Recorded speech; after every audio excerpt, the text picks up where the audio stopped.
참고 듣다 보면 늘어가는 법률 지식, 현변TV 현변입니다. 저는 가능한 법률적인 관점에서 사건을 객관적으로 리뷰하기 위해 노력하고 있습니다. 자, 유튜버 달씨라는 분이 있어요. 저도 잘 몰랐는데 140만 유튜버라고 합니다.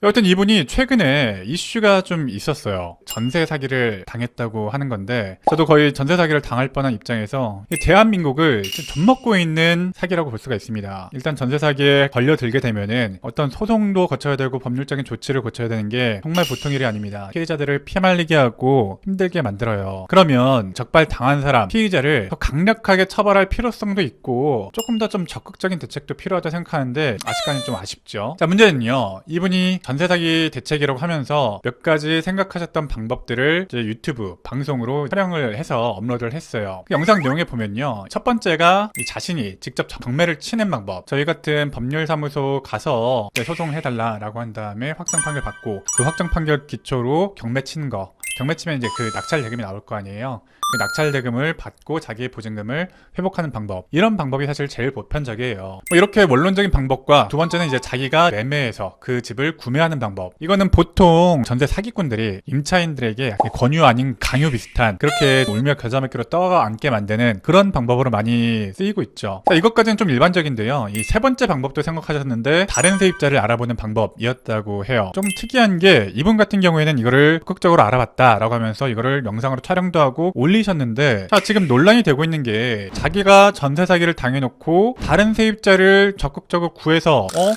이거 그러면 폭탄 돌리기 하려던 거 아니야? 자기도 피해자고 자기가 이 전세 사기 때문에 피해를 많이 봤다, 피 말렸다 이런 얘기 하면서 또 다른 피해자를 자기가 적극적으로 구해서 폭탄 돌리기 하려고 했던 게 아니냐, 이런 논란에 쌓여 있는 거죠. 그래서 이분이 얘기를 좀 하고 있는 게, 집 반경 5km 있는 모든 부동산에 광고를 좀 했다. 자, 그런 노력의 결과로 계약하겠다는 다음 세입자가 나타나서 그 계약서 쓰는 날까지 1분 1초가 고통스럽다고 하죠. 본인도 고통스러웠으면서 이거는 조금 그렇긴 하네요. 그런데 그 계약 과정에서 세입자가 임대인의 체납 기록 또는 등기부도 때 받겠죠. 그러면서 계약을 하지 않겠다. 요즘엔 그래도 여러분들이 보편적으로 악성 임대인은 체납 기록이 있다던데 체납 기록 한번 볼까? 아니면 등기부에 다른 기록들이 없나? 제 유튜브 방송을 꼼꼼히 보신 분들이라면 그런 내용에 대해서 좀 아시겠죠. 그래서 이런 것들을 좀 알아보신 다음에 결국은 계약 안 하겠다라고 하고 가셨던 것 같아요. 이분이 계약을 안 하고 가니까 나의 파랑새가 날아가 버렸다, 이렇게 표현하고 있는데, 이 내용만 보면요, 그런 분들도 있을 거예요.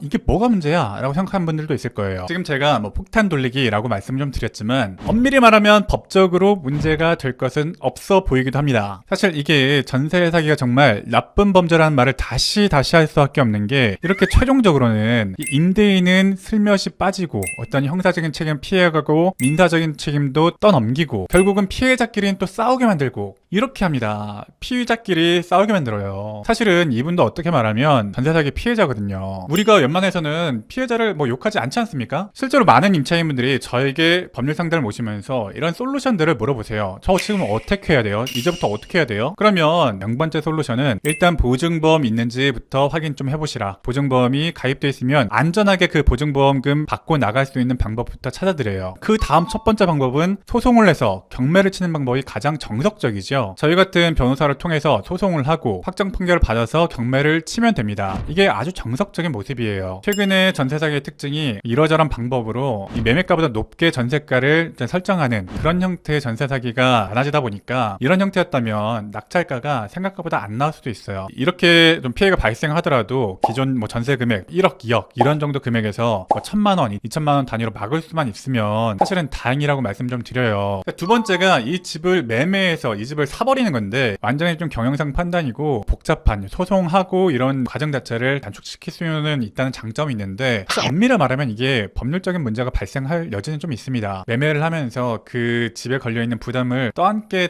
되는 그런 상황이 발생하다 보니까 사실은 그렇게 추천드리는 방법은 아니에요. 그리고 마지막으로 세 번째가 이 다음 세입자를 구하는 건데, 자, 여기가 바로 이제 폭탄 돌리기 아니냐라고 이제 분노하시는 거고, 반대편에서는 그게 뭐가 문제야, 다음 세입자 구해서 나가는 거에는 법률적으로 법률적으로 문제가 없어. 이 유튜버 비슷한 그런 생각을 할 수도 있는 거죠. 실제로 이렇게 물어보신 분들이 꽤 있습니다. 변호사님, 만약 다음 세입자 구할 수 있으면 구하는 게 좋나요? 그러면 이런 사실들을 제가 적극적으로 얘기를 안 해도 될까요? 양심에 갇히게 되는데 다른 사람에게 떠넘기는 게 아닌가요? 이렇게 물어보시는 분들이 있어요. 실제로 되게 많습니다. 법률적인 답과 이 당사자들이 도의적으로 선택할 수 있는 답이 반드시 일치하는 게 아니거든요. 저는 당연히 변호사로서 법률적인 선택지를 줘야 되잖아요. 법률적인 문제는 없다. 그런데 해보시면 실제로 세입자가 잘 안 구해지실 거다. 이렇게 말씀 좀 드려요. 만약 구해준다면 본인 살 생각부터 하고 보시라 라고 말씀 좀 드립니다. 어쩔 수가 없어요. 이건 변호사로서는요, 당연히 해드릴 수밖에 없는 말입니다. 변호사는 당연히 의뢰인에게 최선의 선택지를 제공을 해야 되는 거잖아요. 이분의 사촌오빠라는 분이 있는데 그분의 경우에도 법률적으로는 문제가 없다라는 조언을 해줬던 것 같아요. 의뢰인에게는 당연하게도 다음 세입자가 구해져서 떠넘기고 가는 게 가장 최선일 수도 있습니다. 어떤 복잡한 절차, 소송 절차 없이 지옥 같은 상황에서 빠져나갈 수 있는 길이기 때문에 최선의 선택지는 다음 세입자가 구해지는 것일 수도 있어요. 근데 실제로는 이렇게 잘 안 구해집니다. 첫 번째로는 일단 임대인이 그렇게 적극적으로 나서지도 않고요. 그러다 보니까 어쩔 수 없이 세입자가 거꾸로 나서서 이렇게 광고도 하고 다른 공인중개사에 내고 그런 상황이 빈번하게 발생해요. 실제로 이런 팁들이요, 전세사기 피해 대책에 나와 있어요. 네이버 검색해보면요, 많이 나옵니다. 많이 나와. 전세사기가 엄청 판을 치던 게 2년 전, 4년 전이다 보니까 그게 한 두 사이클 돈 거잖아요. 그러다 보니까 이 법률적인 지식들도 많아졌어요. 다음 세입자들이 아무래도 좀 등기부를 꼼꼼히 보게 되었고 임대인의 체납 기록도 떼어주게 되는 그런 법도 재개정이 되어가지고 보편적인 지식들이 좀 늘어났기 때문에 아무래도 이런 거를 떠안는 사람도 많이 없어졌단 말이에요. 그리고 전세자금 대출 이자가 높아지다 보니까 전세 자체의 수요도도 많이 떨어지기도 했습니다.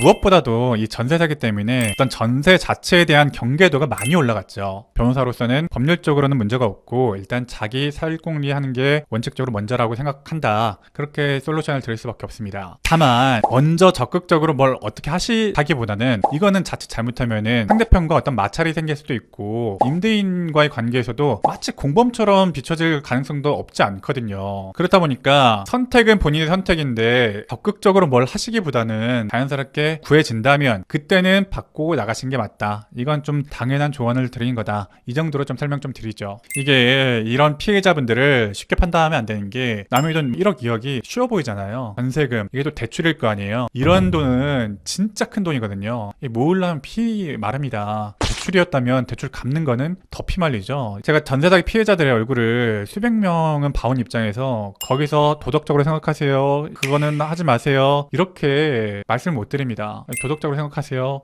이런 조언을 하는 변호사는 없어요. 못해요. 일단 본인 사실 생각부터 하셔야 된다. 이런 조언을 할 수밖에 없습니다. 그렇게 말씀드려도 다음 세입자 99% 못 구하세요. 결국은 1번 선택적으로 돌아오시죠. 소송해서 판결 받고 경매 치고 낙찰금 어느 정도 회복을 하고 나가는 그런 선택지를 가시게 돼요. 거의 99%예요. 그럼 이 달씨라는 이 사람도 문제가 없는 거 아니냐? 사실 근데 이분 같은 경우에는 약간 결이 다르긴 달랐던 것 같아요. 일반적인 전세 사기의 피해자분들은 이렇게까지 적극적으로 하지 못하세요. 본인도 힘들어 받고 양심적인 가책을 좀 많이 받으시기 때문에 뭘 어떻게 적극적으로 해본다라는 느낌보다는 고민하시다가 1번 선택지, 내가 좀 소송해야 되겠다, 내가 힘들더라도. 그래서 3번 이 다른 세입자를 구한다는 선택지를 적극적으로 부동산을 발로 뛰고 광고도 하고 결국 세입자 구해오고 그렇게까지 잘 못하세요. 또 그거를 정상으로 만들어서 또 다른 사람들에게 공개를 한다? 양심의 가책을 느껴야 되는 일이긴 하죠. 근데 또 계약이 안 된 것을 좀 진심으로 좀 아쉬워하는 부분이 영상이 좀 거스란히 남아있다 보니까 그런 부분에 있어서 대중분들이 감정적인 분노를 좀 하고 있는 것 같아요. 세 줄 요약하면요, 이 달씨라는 분이 있는데 이 전세 사기를 당했고 해결까지 과정을 영상으로 남겼다. 그 해결책으로 보통 일반적인 방법이 아니라 다른 세입자를 구하는 방법을 좀 적극적으로 하셨던 것 같은데 이것이 법률적으로 문제가 있는 방법은 아니지만 공감의 영역에서, 감정의 영역에서 문제가 있었던 것 같다라는 좀 비판을 좀 많이 받고 있다. 좀 이렇게 정리하면 될 것 같습니다. 이 전세 사기에 대해서는 정말 제가 할 말이 많은데 오늘은요 여기까지 마치도록 하겠습니다. 오늘도 시청해주셔서 감사합니다.